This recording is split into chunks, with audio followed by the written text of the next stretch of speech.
Hello, so today we are continuing the same lecture uh, as started previously, wherein we are studying the first model of charter content. On We have studied it on these 3 days till Wednesday. Now we'll study Thursday, which was used as a reversal. Actually, Wednesday was the low of the week, and from Thursday it started reversing back up again. Let's see how we could have navigated it and what happened on 18th of December. So naturally my draw, I would have been pretty uncertain now that the previous candle has touched this mean threshold, this daily wicks mean threshold or consequent encroachment. And if we see 20-day IBDA, it comes around here somewhere. So this entire range, it's according to that, we are in deep discount. So I would have been a little uncertain. Still, I would have planned to see if I get any trades, because I'm so persistent and I'm a little stupid and noob, and I think that I could manage to get a trade irrespective of what the high time frame says or what my analysis says. So let's see how I would have gotten my ass kicked. Um, we have this wick graded here. This was a previous fair value gap. We have previous day's highs and lows marked. Let's go on 1 hour time frame.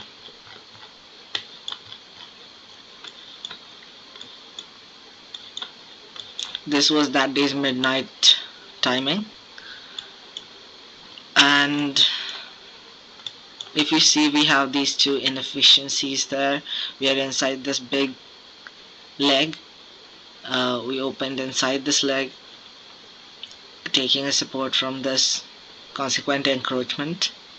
Now we can naturally expect the price to go retrace into this swing leg, right? That's why we'll go on 15-minute time frame to use OTE settings on this swing leg. When we use the OTE on this swing leg, we get this OTE region, the middle one, the middle OTE level, and there is this one fair value gap here in the premium. This one kind of comes on equilibrium and discount, so we are not considering this. We'll consider this one. That's why I've drawn it. If you see, okay, let's go on 5 minutes now.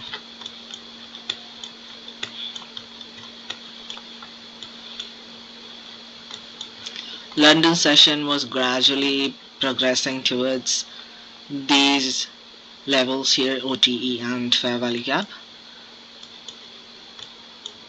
And if you see, we've got, this is the 930 level, this vertical line. If you see, we've gotten a run on the liquidity of OTE before 930, which means there was something happening here in the market. And you also see that after 930 there is a lot of choppiness, a lot of back and forth trading. So I thought the reason for this could be in the economic calendar. Let's see what that is. See here, 18th of December we had CPI and unemployment claims all at 7 p.m., which converts to 8:30 a.m. in Eastern Standard Time, and that is the reason why we got this buy side run. Now, if we would have stayed with our previous draw on liquidity, that would be the low of the previous day or the low of this grading, then we would have gotten our SL hit, because we would have seen these two rejections from the OTE consequent encroachment, and then we would have placed a trade somewhere around here. If we would have been lucky, then we would have maybe not gotten into this trade by seeing this big green candle. But in case we would have done it, so then we would have gotten our SL hit. Even from here, if you see the 11:30, this is the 11:30 time. From 11:30 to 1:30, we would have expected some retracement over the existing winners, existing profitable traders, but that also did not occur here. No any retracements, no any liquidities were taken of the existing winners. The people who were in the buy position, their positions were not taken. Their sell stops weren't disturbed. So that tells us that something wasn't working right this day. And I checked for the next day also, that if there was NFP news on Friday, and was that the reason why it was driving the market so crazy, but no such thing was spotted for Friday. As you can see, it's only mid-impact news, nothing much. Then President Trump speaking on Saturday. So there was nothing much on Friday either. And that is the reason why I felt it was necessary to make this video, because there would be some days like these on which it would be difficult to explain why the market is acting the way it does, without any news drivers, which would generally be held responsible for moves like this. I am not sure if this was because of CPI happening back here and then it giving us a consolidation, or was it because the previous day, one more thing, let's go on daily time frame. The previous day has been a long range day. I still don't have the right tool to measure the average daily range, but if you see it visually, you'll find that previous days seemed like one of the long range days from the present swing low, from the present swing leg. And I'm thinking that could also be the reason why, uh, but I'm not sure. I'm not that apt yet. So I would have gotten my ass kicked on this day. And God forbid if I would have traded more than one trade, then though it's done. It's done. Okay, this was it for this day. Now let's go to Friday. Let's see what happens on Friday. Now that we know that price did not go down that day, on Wednesday, what would I have done on the day of Friday? Let me remove these markings first. This is OT11. Yeah. It opened, it closed here, it opened here.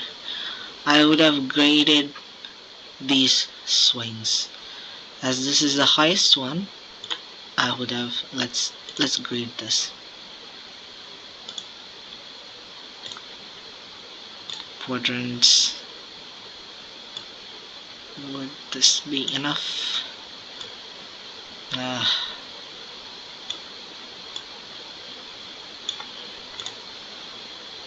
Let me lock this. Oh, interesting how the day of Thursday had the upper rejection exactly from the upper wick, premium wick of its previous day. This is still not correct. A little. Wait, let me. Yeah. Alright. So, what could have been my drawn liquidity? I think it would have been. I would have navigated it through these quadrants, or maybe could have decided the high of this day, that is Wednesday, or I would have expected some retracement into the day of Thursday. Well, you can say that I'm pretty unsure about what would Friday have for us. And also considering the TGIF setup, I would definitely have considered TGIF.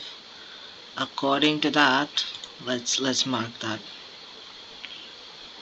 This was the low of that week, and this was the high of that week. We'll mark TGIF. Did I mark it right?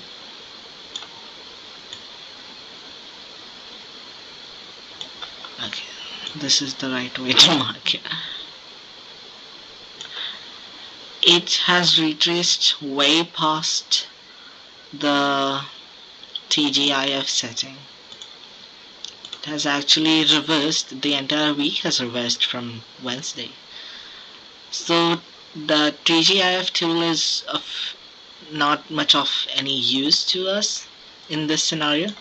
Let's see what happens on lower time frames. Let's go to 1 hour. And we'll draw Friday's midnight line. There you go. We'll shift this forward. Oh. Shift this to Sunday. Okay. Alright.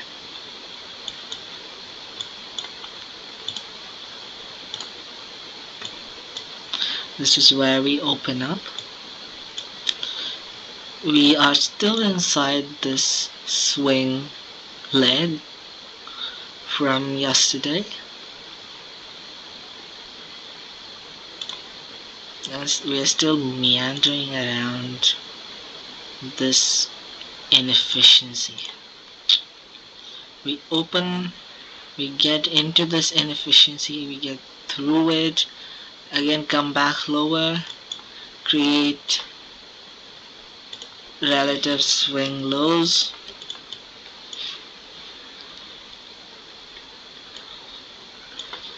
and then give a big boost upwards. Well, nothing much on 1 hour to be spotted, but let's go on 15 minutes.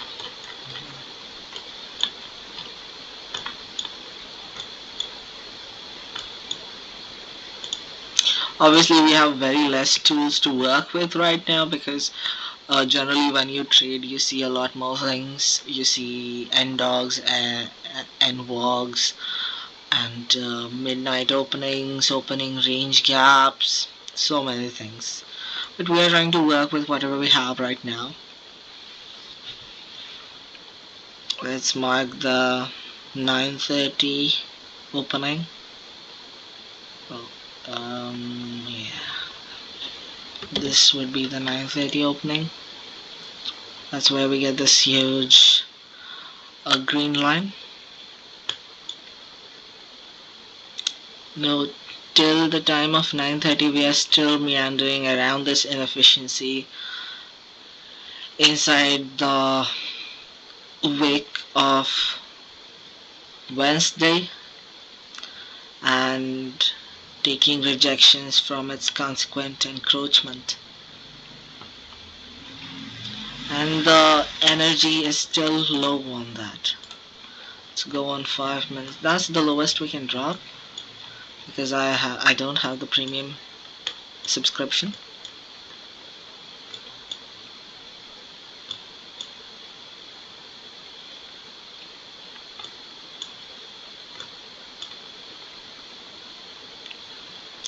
We make these relative equal highs and we stop just before meeting the consequent encroachment of this grading, which means that this can be treated as an unfinished business.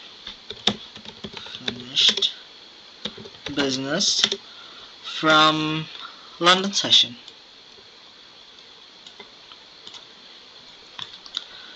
We thought we would take this low, London's low, but it did not get taken. And what happens next? Very small candles without inefficiencies. This is the only inefficiency we had. Price wicks through it. There is this one more inefficiency here and here. If you see, price comes back into this grading, starts to take support from the lower line, then powerfully breaks up into the next blue line of the grading. From that breakthrough, we have price wicking down till this inefficiency,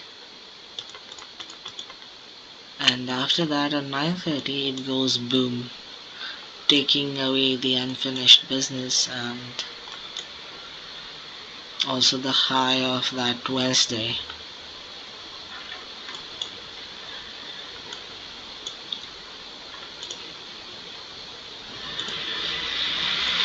I wonder what would the OTE on this tell us about. Tell us about the retracement. Just a moment. We'll draw OTE on this. And look at how this wick came right into the OTE levels. Right before the big displacement upward.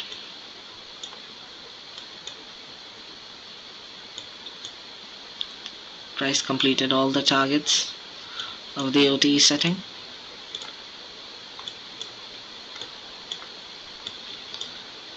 But I don't see any opportunity for us to enter into this, at least on this move, right after 9:30.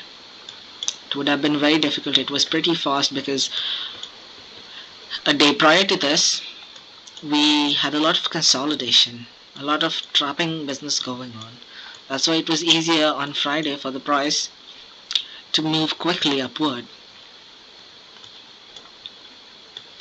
This maybe could have also been the day where you sit still and do nothing. Let's see what happens in PM session. We'll mark the 11:30 to 1:30 lunch hour. As you can see, this is the immediate low where people are sitting profitably, and then after that we have an inefficiency here and also an inefficiency here. In the lunch hour, price did not take out this low, but it does take a support from this very tiny inefficiency and moves up, and then basically just consolidates. So no, we don't get any trades for PM session, nor could we manage to get any trade around 9:30. I don't think I would have taken a trade before, prior to 9:30. I'm not that confident about it. And I wonder how it would have been on 1 minute time frame. Maybe it would have been different, but right now I just can't access it. So we'll have to settle with this analysis. Okay, thank you.